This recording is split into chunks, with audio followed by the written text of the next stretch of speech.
Alright, get your notes ready to roll here. We're going to take a little bit of notes on the solving of quadratics. That quadratic, the first thing we're starting with says x squared minus x minus 6 equals 0. And I'm going to talk to you a little bit about what we're doing when we solve, but you need to get ready and be waiting on me.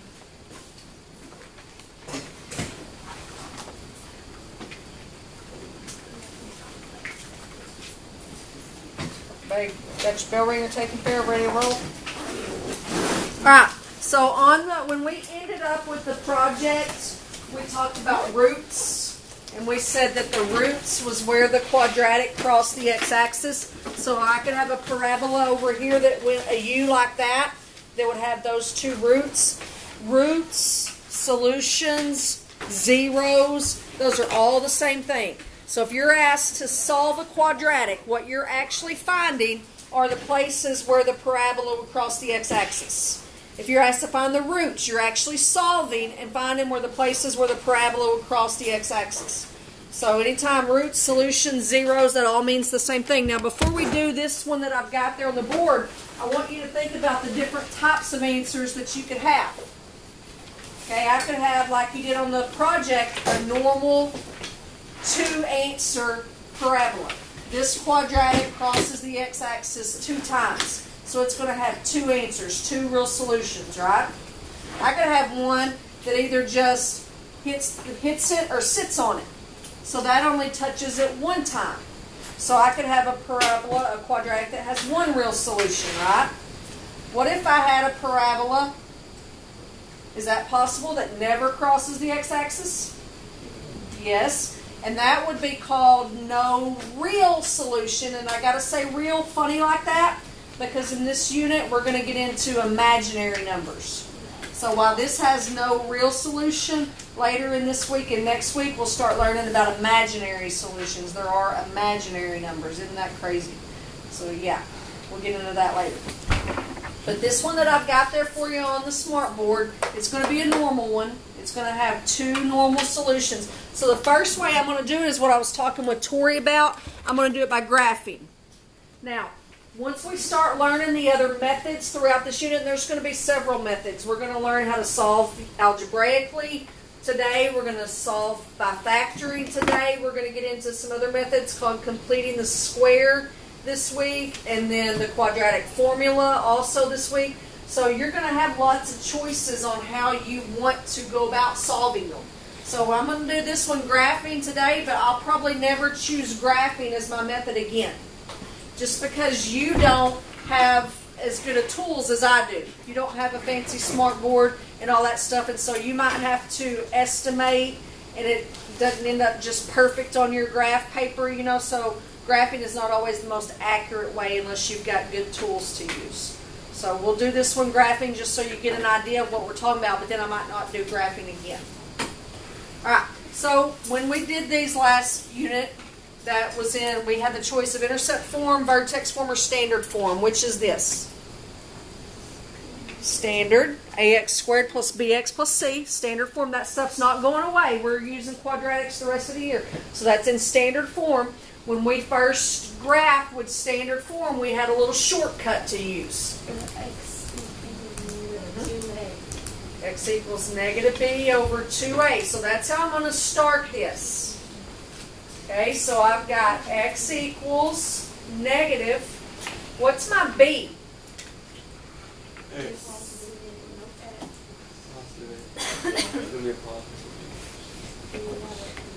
There's no number in front of that x. It's an understood 1. And it's got a minus in front of it, so it's a negative 1. Now, I want you to look the way I wrote it, because Grant's right, but I wrote it different than him. I put my negative out here, and then put my negative 1. Grant knows that that negative by negative is positive, and he left them both off. Okay, that's good. That's okay. I don't have a problem with that.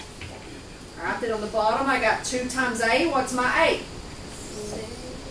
1. The a is the square, so it's a 1x squared.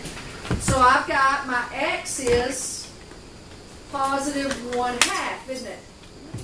Now this one will be even harder for you to do on your own, but because I got nice fancy graph paper up there, I can make those red spaces be 1.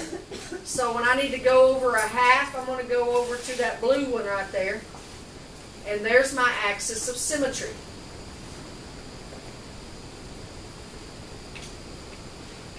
Now, it still doesn't give me the whole vertex. What do I do to get where my min or max is?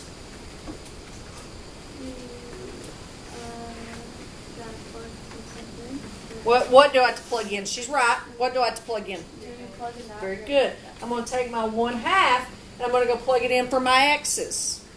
Okay, so that's going to give us 1/2 squared minus 1/2 minus 6. So 1/2 squared is 1/4. So 1/4 minus 1/2 minus 6. So that's negative 1/4 minus 6. Negative 6 1/4, I think. Somebody type me in on the calculator to see what you got. I think I may be wrong on my fractions in my head, Tori, but I think that's right. Because I know that 1/2 is the same as 2/4, right? So that part of it gets me negative 1/4. So then negative 1/4 minus 6. I think that's negative 6 1/4. Does that make sense? Yeah.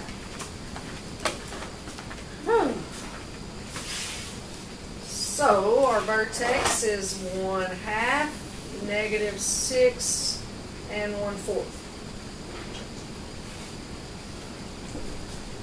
Okay, so that means I got to go down on my dotted line 6 1/4. Let's see, I don't know. I counted on reds was 1, didn't I? 1, 2, 3, 4. Let me scroll some more. May not even have 6. 1, 2, 3, 4, 5. Bradley, you moved the camera again.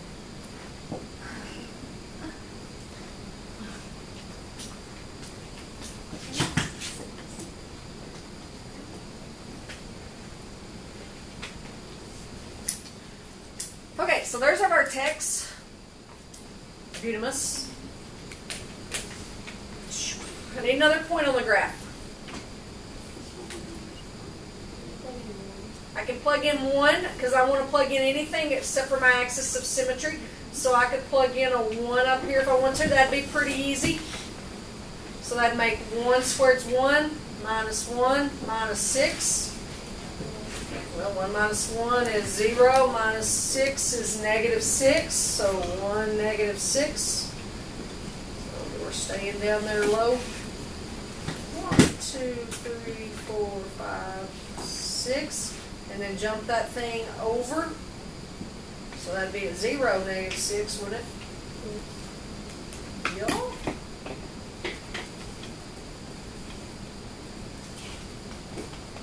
I actually drew that pretty good. Alright, now remember what we're looking for out of this. And this is one of the reasons why I told you this is the least, the method I'm going to use the least. The solutions, the roots, the zeros are up there where it crosses the x-axis. So those points that I found down there are so far away. If I wanted to get a closer estimate, what's a good idea, and I'm not going to make you do this, but what's a good idea for a number to plug in? Like where I've estimated my parabola. This looks like, if I start here at 0, 1, 2, 3, 4. So 4, I might plug in a 4 and see if I get a 0. Or negative 1, 2, negative 2 or 3. That would make my parabola be more accurate and I'd be able to get a closer answer. You see what I'm saying? Okay, so this is not horrible, but it's not best. And that's why I wanted to show you, when we start learning how to solve these algebraically, you're going to get exact answers that won't have to do with how messy your parabola looks. Like I can tell you, and I'm fixing to show you, I can tell you just by looking at that equation that this would cross at 3. So I was a little bit off. 3 is going to be an answer. And negative 2 is going to be an answer. Okay, those are the right answers. Now, I'm fixing to teach you how to do that, but those are going to be your correct answers. So my parabola wasn't horrible. It gave me an idea. It got me in the ballpark, but that's why graphing is not always your best. So, check it out. Same equation. Let's see how I knew those answers just by looking at that. Trinomial in the form of standard form ax squared plus bx plus c. You can set it equal to 0 or y, whatever you want to do there. When you've got all three letters, and this one does, we're going to do some easier ones in a minute where it leaves a letter off, but when you got all three letters, the a, b, and the c, if it can be factored, that's the easiest way to solve it. Okay? And when I think of factoring, I got my bicycle out on the carport, all put together, all nice, and I just went for a ride. But for some reason, I'm feeling a little weird, and I'm going to take it apart. I'm going to take every piece that can come apart, and spread it out on the carport floor. So I'm factoring my bicycle. I'm taking my whole bike and breaking it down into all its parts. I'm factoring it. So I want to take this whole trinomial and break it down into its parts. I'm going to factor it. Okay, and we start, and I know you, this was supposed to have been covered in Algebra 1. I know it wasn't very deeply. I've learned that over the years. My students are always not very good at factoring right off the bat. But we have to be, so we're going to do it until we get good at it. But what you do to start, you take your A times your C. So in this case, we've got 1 times negative 6. So 1 times negative 6 is negative 6. So if I compare that over here to standard form, I got my A times my C. And now I want the factors of that. So what two whole numbers can I multiply that gets me negative 6? And for beginning here, I'm going to list them all. I could have a 1 times negative 6. I could have a negative 1 times 6. I could have a 2 times negative 3. Or I could have a negative 2 times 3. Right? Those are all the factors of negative 6. Now you're going to get throughout this process, you're going to get better at factoring, and you're not going to have to list them all, but I just want you to know what we're doing as we start here. That's our A times C. Now I need the pair of those, my A and C that I just wrote out, I need the pair of those that add to B. So RB is negative 1, right? Everybody see that? So I got to go through my list here and see if I add these, if I get negative 1. So if I add 1 and negative 6, that's negative 5. So I can't use that. If I add negative 1 and 6, that's 5. So I can't use that. 2 plus negative 3, winner, winner, chicken dinner, right? That gets me the negative 1 up there. Bless you. Everybody okay?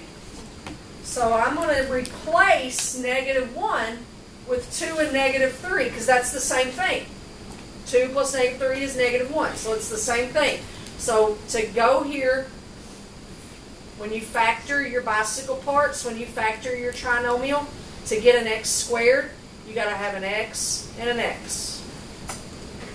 It's backwards multiplying. Factoring is undoing that multiplication. So then all I do is plug these factors in with the sign that they are. My 2 is a positive, so I got a plus 2. My 3 is a negative, so I got a minus 3. Okay? Whatever, man. So now I've got my factors, and what you do with that, we're going to set them equal to 0 and solve. You're almost there, your answer. But I want you to, since we're reviewing factoring and y'all don't do it a whole lot, just to prove that this is the same thing. X times X. So right now I'm putting my bicycle back together just to check it. X times negative 3. 2 times X. 2 times negative 3. Negative 3x plus 2x is negative x. So it's the same thing, okay? You don't have to check it every time. I'm just showing you it's the same thing. I didn't just make this up. It's not any voodoo or any magic or anything. It's the same thing. Okay? But now, once you get your factors, since we're already set equal to 0, all you have to do is set each of those equal to 0 and solve. So you've got x plus 2 equals 0, x minus 3 equals 0. It's one step.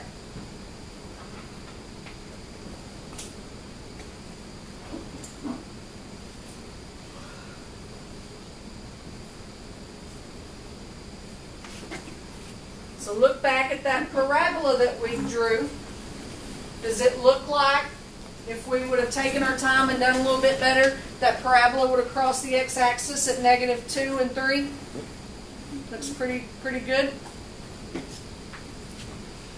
Now there's lots of different ways you can write those answers, just like we wrote them there, circled. That's fine. I like it. That's great.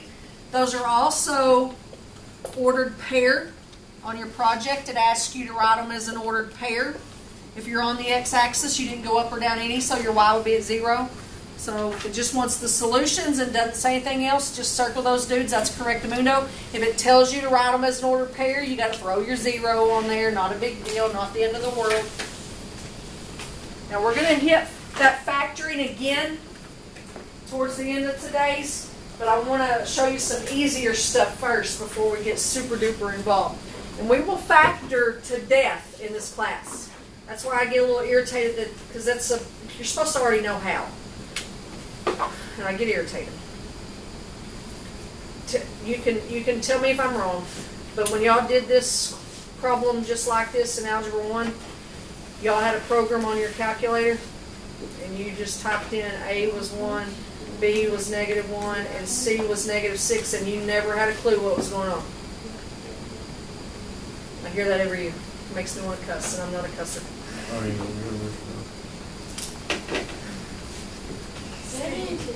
There's some pigtails out So behind why are we allowed to do that? Because we're going to be asked now for different. Number one major reason is I don't have that program in my calculator. I deleted them all. Other reason is we're going to use it for more than just tell the answers. So we're going to do more with the parabola than just what are the solutions. Because that's all that does, is tells you those solutions. Alright, let me show you some easier stuff before we get too involved here. I've got 4x squared minus 31 is equal to 49. Now, what do you notice, because this is a quadratic, because it's squared. When we did second day of school, when we listed all the parent functions, if it had a second power, if it was squared, that put it in the quadratic family. So it's a quadratic, which means it's a parabola. What's different about this equation than that last one? It doesn't have a C. It does have a C. It doesn't have a B. Very good. We got an x squared, which means there's an A, but we don't have an x to the first. So anytime you're missing one of the letters, either the A or the B, it's easiest just to solve it like you would a normal little equation. So if you had this, if the squared bothers you, just hold it for last, pretend like it's not there. If you had this as just a regular equation to solve, what would you do to get the x all by itself? That's exactly right. So that's the same thing we're going to do. I get excited when we don't have an A or a B because they're easier. It's stuff you've practiced a lot more. That's 1080. Okay. Now what would you do to get the x all by itself? Divide by 4. You're ahead of me, Garrett. So that gets me x squared is 20. Okay, now we got a squared and we need to undo that squared. So what undoes a squared? That's right, granted it's a square root, but slam the brakes on because we got to do some talking right here. Anytime you take the square root, look at what I wrote over there on the right side in front of that square root. Plus minus. Let's talk about that first. 9. Can we work with 3 and 9? Is that a square y'all are all familiar with? Just a side note here to talk about the plus minus. Would you agree that 3 squared equals 9? What about negative 3 squared? It's negative 3 times negative 3. It's also 9. So anytime you square root something, it can be a positive or a negative. So that means you're like, well, how's this going to have two answers? Well, it's going to have a positive answer and a negative answer. So it would have two solutions because it's going to have a positive and a negative. Now, I got bad news for you on that 20. 20 is not a perfect square. If we start, and we'll do this a lot in here as well, if we start talking about perfect squares, I'm just going to go one more for this. I do not find a 20 there on my list. If you hit square root of 20 on your calculator, it gives you an estimate. Your calculator cannot give you the exact answer of a square root of 20 because it's an irrational number. Irrational means those decimals keep going forever. Your calculator has a limited amount of space. So your calculator ran out of space and rounded that next answer up. We don't do rounded answers very much in here. We're always told to give the exact answer. So I can't just hit square root of 20 on my calculator and write down what it says. That's not exact. It's pretty stinking close. It gives you a lot of decimal points, but at some point your calculator ran out of room and it had to round. I love the Hidden Figures movie. Did y'all see that a few years ago? The African-American women that worked for NASA. I actually met one of them and got one of the real ones, real live ones. She was a real live computer from NASA and got a picture made with her. But anyway, they were talking about when they finally got the IBM built in the room and how many decimal points it carried out its calculations to.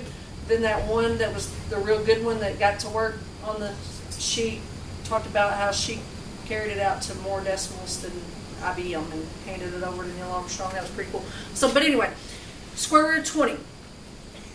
We got to break it down, but we still got to leave it as its exact answer. So we can't just put 4 point whatever. So is there one of these perfect squares that will go evenly into 20? Well, 4. So I could say that the square root of 20 is the same as the square root of 4 times what? 5. Okay, so what you're looking for when it's not a perfect square is you're looking for a perfect square that will go evenly into it. Why did Lady Jo say 4 instead of 2? Because 2 will go evenly into 20. 2's not on my list, is it? 2's not a perfect square. So it had to be 4 is the only thing on my list that will go evenly into it. Now, what is the square root of 4? And this is my analogy every year. It's silly, but it works for me. If it doesn't work for you, don't use it. Since 4 has the square root, it's got a perfect square, it gets to come out and play. So the square root of 4 gets to come out and play. This dude, is it on my list? No. He's got to stay in the house and do chores. So the square root of 20 is the same as 2 square roots of 5. So for my final answer for that problem on the board, Is x equals positive 3 times 2? thanks. Yes, Lady Jo, that was exactamundo. X equals positive or negative 2 square roots of 5. Now, that is the exact answer because we didn't have to round any at all. I don't always agree with a lot of things that happen in math because if I stick on to my space exploration example that we're talking about, if I were to tell Lady Jo that the rocket is going to go 2 square root of 5 miles high in the air, what the heck does that even mean? But if I tell her that the rocket's going to go 4 point something miles in the air, that means more to me, doesn't it? And so I don't always agree, but that's part of life. We got to follow directions and do what we're supposed to do, like it or not. Bob, is anybody here named Bob? Hope not.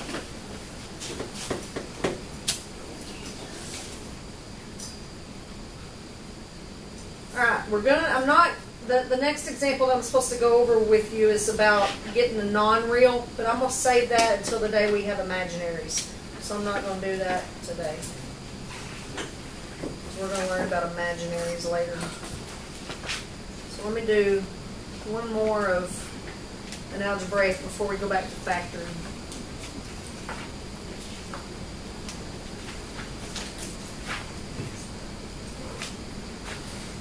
Hold on, don't write that yet. Don't write that yet. Alright, I got negative 2x squared plus 1 equals negative 6.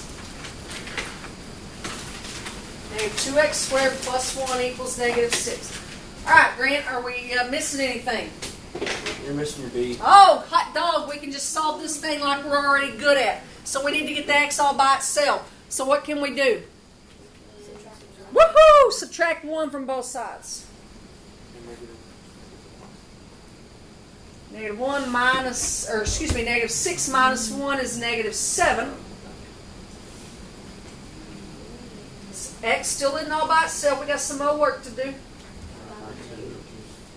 Divide by negative 2.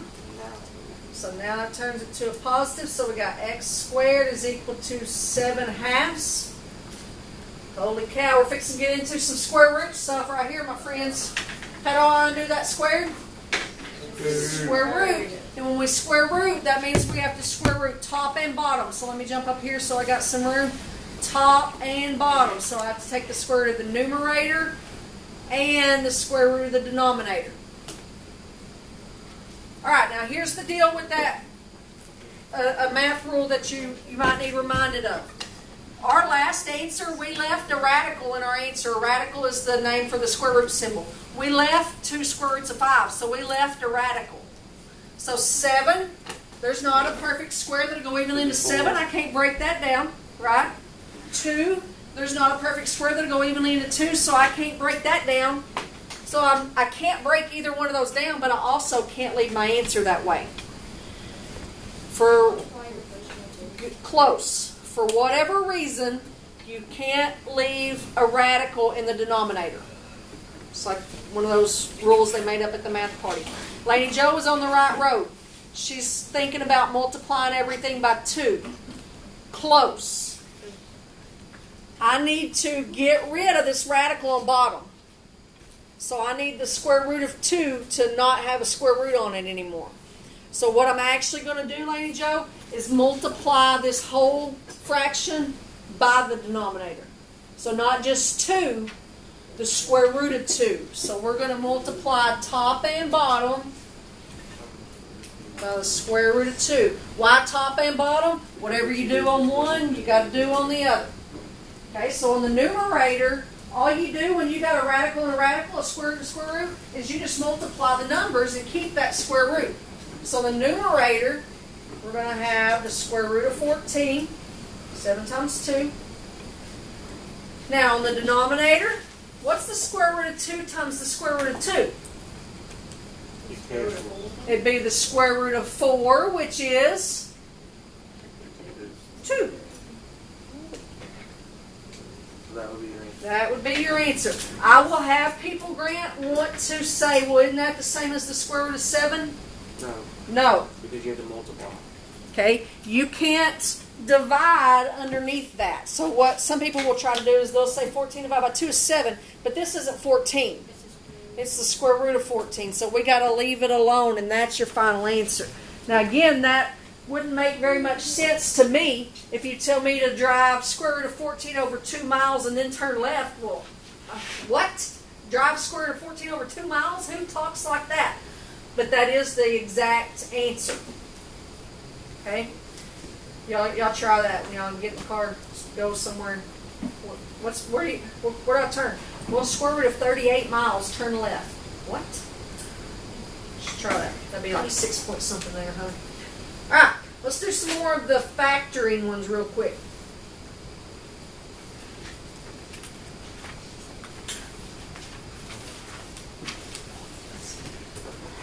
Alright, so check this dude out.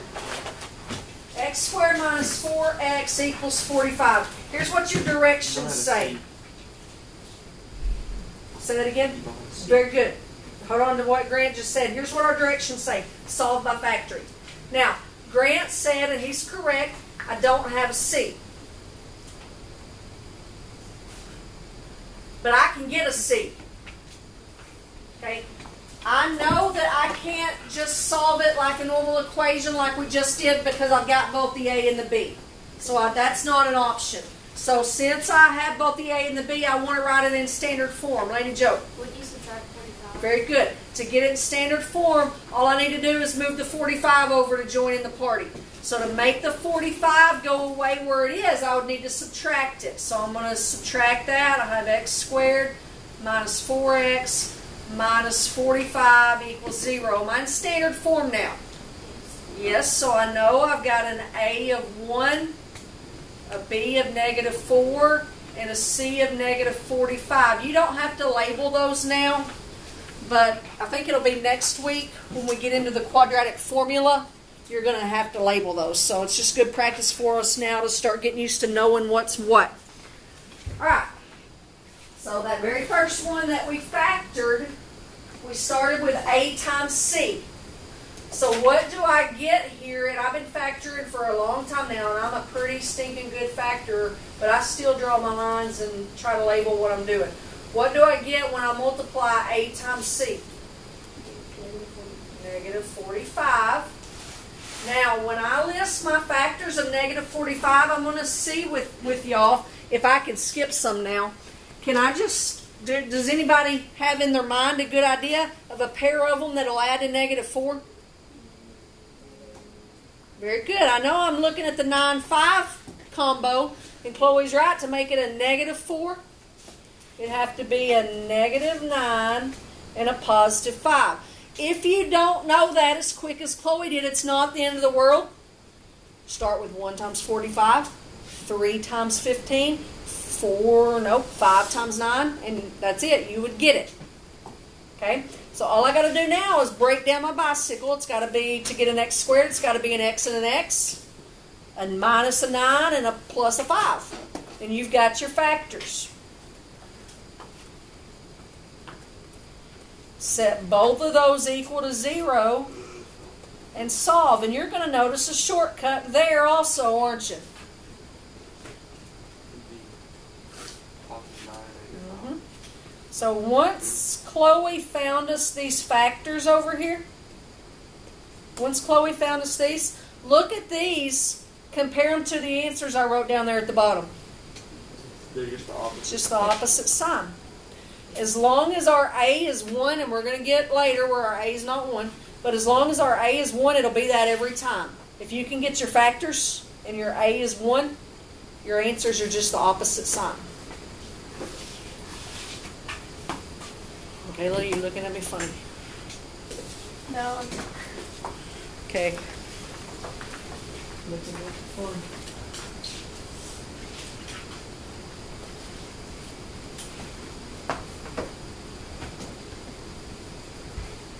Good, Bradley? Mm-hmm. Mm-hmm.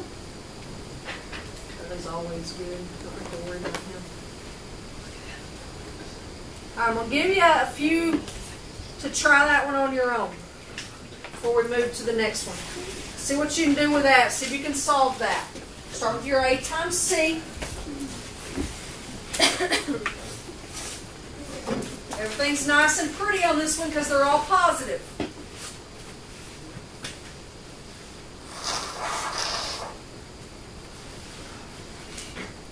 Got some allergies here.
How'd you do?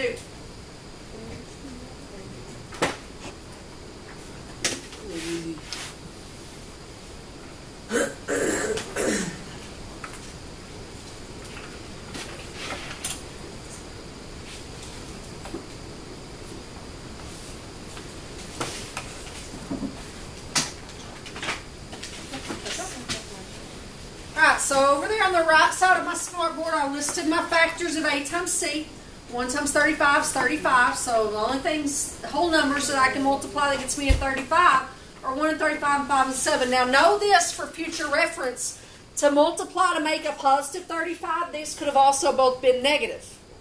Okay, but I knew I didn't need that because everything here was positive, so I didn't worry with that.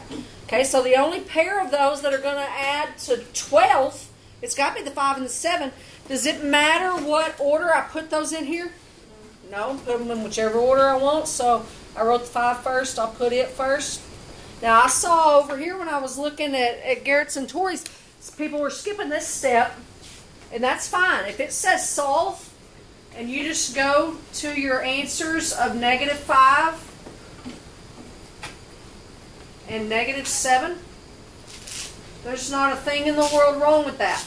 Just make sure that you read what they're asking, because we are going to have some directions that say factor. So if it says factor right there, that'd be my factored answer. If it says solve down here where I circled, those would be my solutions. So we just got to understand the difference in how they want the answer, okay? Alright, last thing I want us to look at today is how we're going to factor when the A is not 1. Because those were some pretty easy ones. Our A was 1 already. So let's look at what to do when it's not. Let's do this one. I'll throw an F of X just to throw you off. Alright, so I got F of X equals 2x squared minus 11x plus 12. Is it in standard form? That was correct. Over here I already yes, it is in standard form. I got an A of 2, just write it up here above it, a B of negative 11, and a C of 12. So we are in standard form. Now, I've told you the major difference already. My A is not 1. So when your A is not 1 and you're factoring, you got to do what's called factoring by grouping. Okay, so it takes a few more steps, but it's not really any harder. It's just got a few more steps. If we look at our A times C, 2 times 12 is 24. It wasn't just a 1 this time, so I actually had to multiply that out. 2 times 12 is 24. Okay, look at my B. I want factors of a positive 24 that add to a negative 11. So my numbers that I use are both going to have to be negatives, aren't they? Because it's going to take a negative times a negative to make a positive, and a negative plus a negative to make a negative. So Laney Joe's already found them. You can get me to list them all out for you? Okay, she said negative 8 and negative 3. Y'all agree? Negative 8 times negative 3 is positive 24. Check. Negative 8 plus negative 3 is negative 11. Check. Now, earlier what we did was we just went and wrote this as 2 factors. We don't get to do that now, and it's all because of our A. When your A is not 1, you actually have to go through the grouping process. So what we know, and we just agreed, negative 8 and negative 3 is the same as negative 11. So my step here is negative 11. He's going to the bench. I'm putting in this super duo. Okay? So I'm going to rewrite my equation, taking negative 11 out, and putting in negative 8 and negative 3. Did I change the value of the equation? No, because negative 8x minus 3x is negative 11x, so I did not change it. My point in doing that now, I told you this was called factoring by grouping. When we make groups, they got to be even. Up here, there were 3 pieces, a trinomial. 1, 2, 3. I can't group 3 into even things. But down here now, 1, 2, 3, 4. I can split that up 2 by 2's just like we're going in the arc. Okay, so I just made 2 groups. Factoring by grouping. Alright, that first group, 2x squared minus 8x, it's got something we call a GCF. What's GC? Greatest common factor. So with a 2x squared and an 8x, what is the greatest common factor? 2 and something else. No, 4 won't go into 2. So as far as the number, the coefficient, it's 2. But don't they also have at least an x in common? So I'm going to factor a 2x out of that. Okay, so what I'm doing here, I'm going to divide both of these by what will go evenly into them, a 2x. So it was a 2x squared here, the first thing in that parentheses. I'm dividing it by 2x. So what will be left here? X minus 4. Slow down. Just this first one, if it was a 2x squared and I divide it by 2x, will be an x in that spot. Right? So I'm going to put an x there. Now I'm going to bring down that minus sign. It was an 8x. I divided it by 2x. What's 8x divided by 2x? 4. Just 4. Because I took the x out also. So just a 4 will be left there. Okay, now just do yourself a mental check. If I went and did 2x times x, yep. 2x times 4, yep. So we're good in the hood on that, okay? Alright, now, I'm going to do the same thing with that second group. So I'm going to be looking for a GCF here also, but here's the kicker. I got to be able to end up with the same thing in the parentheses again. If I don't, I've messed up somewhere. So what do you think is the GCF with a 3x and a 12? Okay, 3, and Laney Joe's right, I'm going to need to make it negative, but would you agree the 3? Okay, so if I divide both of those by 3, I need it to be a positive x and a negative 4. So I'm going to divide them by a negative 3. So I had a negative 3x. I divided it by negative 3. What's going to be left here in these parentheses? Good. I had a 12. I divided it by negative 3. What's going to be left here in this parentheses? Negative 4. Now you see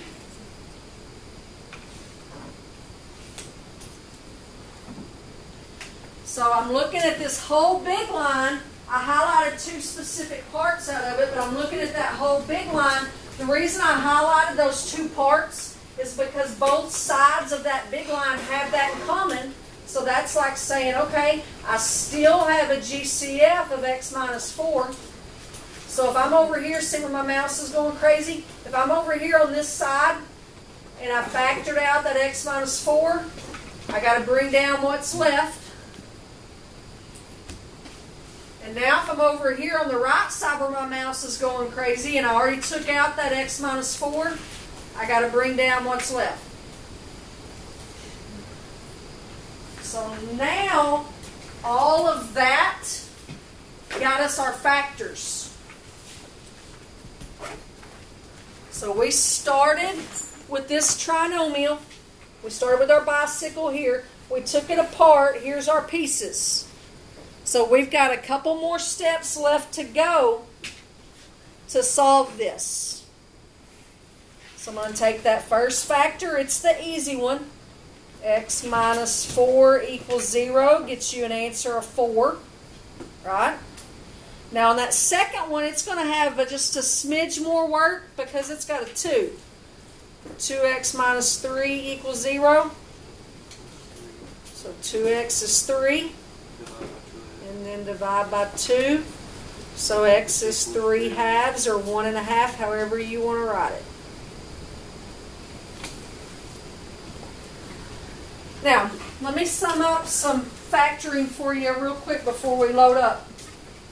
We're going to keep factoring throughout the rest of the entire year. So you're going to get better at it. But we're also going to learn other ways we could solve that same quadratic later in this unit. So factoring has got to click with you at some point. But if you're a slow clicker, we are going to learn other methods as well. Okay? A lot of people always choose the quadratic formula, so some of y'all will probably be choosing it. Alright, we'll pick up there tomorrow. We got about 4 minutes still, so make sure you got stuff cleaned up.